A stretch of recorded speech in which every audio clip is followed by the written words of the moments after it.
We tend to think of discipleship as mere education because that's all we've ever known, but true discipleship is actually far more extensive. While education is or can be passive, listening to sermons, sitting in classes, lectures, or seminars, true discipleship crucially adds practical application into the mix. In fact, it follows the tidal motion that I mentioned earlier. Jesus drew his disciples around him to teach, and then he sent them out to apply the message. He then drew them back in to teach them something new, and then he sent them out to apply again. This is the rhythm of discipleship, and it became the rhythm of the early church. Hear, apply, hear, apply, hear, apply. Hearing, of course, is the easy bit. Actually going out and applying what you're learning is the hard bit. But James exhorts us saying, "But don't just listen to God's word. You must do what it says. Otherwise you are only fooling yourselves."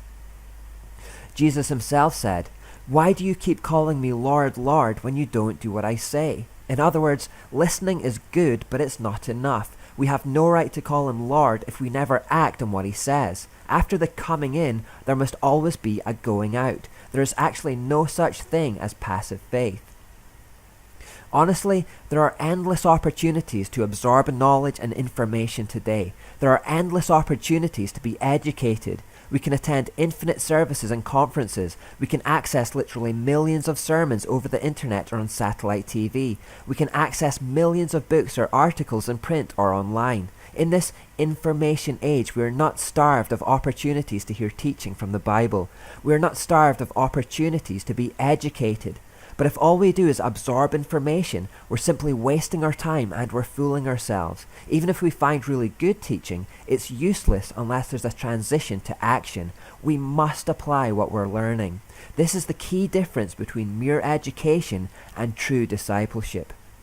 Indeed, true discipleship is closer to what we might call mentoring or apprenticing today.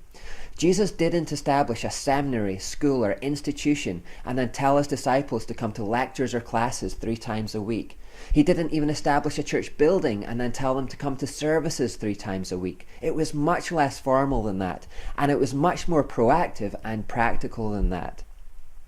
The disciples simply shadowed Jesus during everyday life, going wherever he went, learning on the job. They learned by experience. They learned by doing. Jesus would give them an example to follow, and then he would say, "Now you try."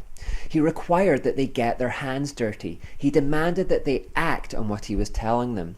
Jesus wasn't just giving them an education, he was giving them a whole new way to live.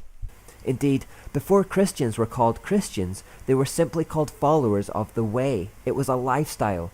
As Jesus imparted the way to them, he walked and talked with them daily. He hung out with them, he prayed for them, he ate with them, and he even cooked for them.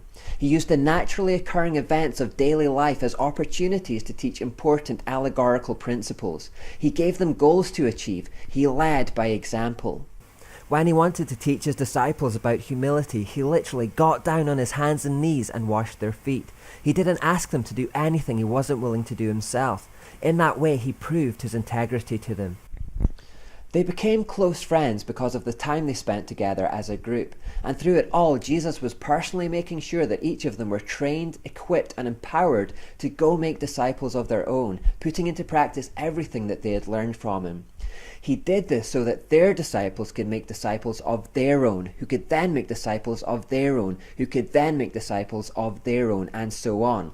It was a self-replicating system whereby each disciple would be trained to go out, engage in kingdom work, and be able to lead others to Christ.